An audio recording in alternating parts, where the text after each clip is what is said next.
आप देख रहे हैं अल्फा डिफेंस हिंदी में आपका स्वागत है। आज के इस वीडियो में हम लोग बात करने वाले हैं इंडियन एयरफोर्स की तरफ से आईडेक्स में दिए गए एक चैलेंज के बारे में। ये चीज आप सभी जानते होंगे कि भारत सरकार की तरफ से डिफेंस स्टार्टअप्स को पुश करने के लिए आईडेक्स को शुरू किया गया था, जहां आईडेक्स का मतलब है इनोवेशन फॉर डिफेंस एक्सीलेंस।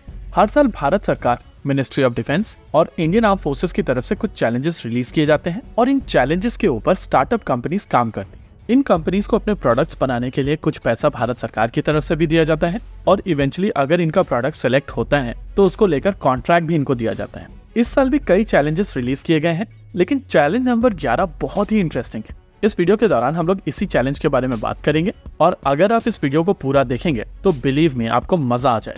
इस चैलेंज का नाम है डेवलपमेंट ऑफ सार इमेज डिसरप्टर, यानी कि एक ऐसा सिस्टम डेवलप किया जाएगा जो सिंथेटिक अपर्चर रेडार द्वारा ली जा रही फोटोग्राफ्स को डिसरप्ट करे।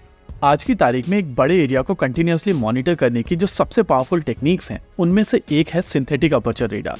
देखिए, सिंथेटिक अपर्चर रेडार को बेसिकली एक मूविंग प्लेटफॉर्म के ऊपर माउंट किया जाता है और ये मूविंग प्लेटफॉर्म एक एयरक्राफ्ट हो सकता है, सैटेलाइट हो सकती है और कई जगहों पर ये एक बलून भी हो सकता है। इस मूविंग प्लेटफॉर्म के ऊपर माउंटेड सिंथेटिक अपर्चर रेडार आमतौर पर जमीन की तरफ सिग्नल्स को भेजता है और फिर वो रिफ्लेक्ट होकर वापस से आता है। ट्रांसमीटर से गए सिग्नल्स ऑब्जेक्ट से टकराकर वापस आकर रिसीवर में रिसीव किए जाते हैं और फिर उसको डिजिटाइज करके स्टोर कर लिया जाता है। कुछ इसी तरीके से एक बड़ी इमेज बना ली जाती है और ये हाई रेजोल्यूशन इमेज आपको काफी बेहतर इमेजेस देती है। आमतौर पर किसी भी सिंथेटिक अपर्चर रेडार में 3 स्कैनिंग मोड होते हैं: स्ट्रिप मैप, स्पॉटलाइट और स्कैन मोड। जब आप किसी एरिया का एक हाई रेजोल्यूशन मैप बना रहे होते हैं तब आप स्ट्रिप मैप मोड का प्रयोग करते हैं, जहां पर एक एक स्लॉट को एक एक पिक्सल के तौर पर रिकॉर्ड किया जाता है और एक कलेक्टिव पिक्चर बनाई जाती है। लेकिन अगर आपको एक ज्यादा बड़े एरिया को कम समय में स्कैन करना है तो आप स्कैन मोड का प्रयोग करते हैं, जहां पर एंटेना की बीम एक बड़े एरिया को स्वीप करती है और आप मल्टीपल स्ट्रिप मैप्स एक साथ बना पाते हैं। हालांकि इस मोड के दौरान एजिमुथ रेजोल्यूशन कम हो जाता है, यानी कि आप ऑब्जेक्ट की हाइट नहीं समझ पाएंगे।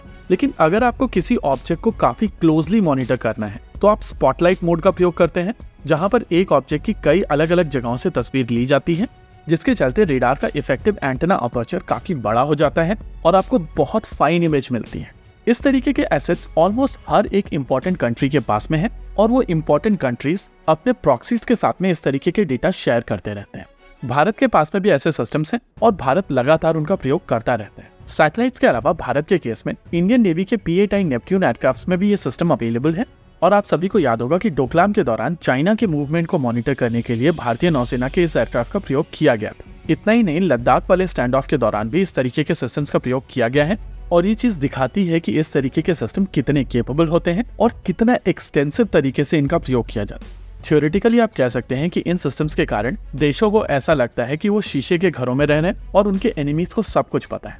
इस चीज से बचने के लिए भारतीय वायुसेना की तरफ से यह नया प्रोजेक्ट इनिशिएट किया गया है और ये चैलेंज भारतीय वायुसेना की तरफ से इंडिया की स्टार्टअप कंपनीज को दिया गया है। यहाँ पर फंड्स भारत सरकार की तरफ से दिए जाएंगे, आप लगातार इंडियन एयरफोर्स से बात कर पाएंगे और अगर आपका सिस्टम सेटिस्फैक्टरी निकलता है तो उसका ऑर्डर भी दिया जाएगा। इंटरेस्टिंग चीज ये है कि जो लोग सार को समझते हैं उनको साफ समझ में आएगा कि ये सिस्टम बहुत ज्यादा कॉम्प्लिकेटेड सिस्टम नहीं होंगे और इनको काफी आसानी से बनाया जा सकेगा, साथ ही इनको डिप्लॉय भी किया जा सके। मैं यहाँ पर एल्गोरिथम्स के बारे में बात करके चीजों को बहुत ज्यादा कॉम्प्लिकेट नहीं करूंगा, क्योंकि अगर हम लोग एल्गोरिथम के बारे में बात करना शुरू कर देंगे तो चीजें बहुत ज्यादा टेक्निकल हो जाएंगी। लेकिन आपको यहाँ पर एक बेसिक चीज समझनी पड़ेगी। सभी तरीके के रेडार्स की तरह सिंथेटिक अपर्चर रेडार भी ट्रांसमीटर से ट्रांसमिट किए गए सिग्नल्स को ऑब्जेक्ट के ऊपर लगने के बाद रिसीव करते हैं और अगर ट्रांसमीटर से आ रहे सिग्नल को स्टोर करके रिपीटेड इंटरवल्स के ऊपर वापस से उसको ऊपर की तरफ छोड़ दिया जाए तो काफी आसानी से उस इमेजिंग को डिसरप्ट किया जा सकता है। आने वाले समय में देखने मिलेगा कि कौन सी स्टार्टअप कंपनी इस चैलेंज को लेती है,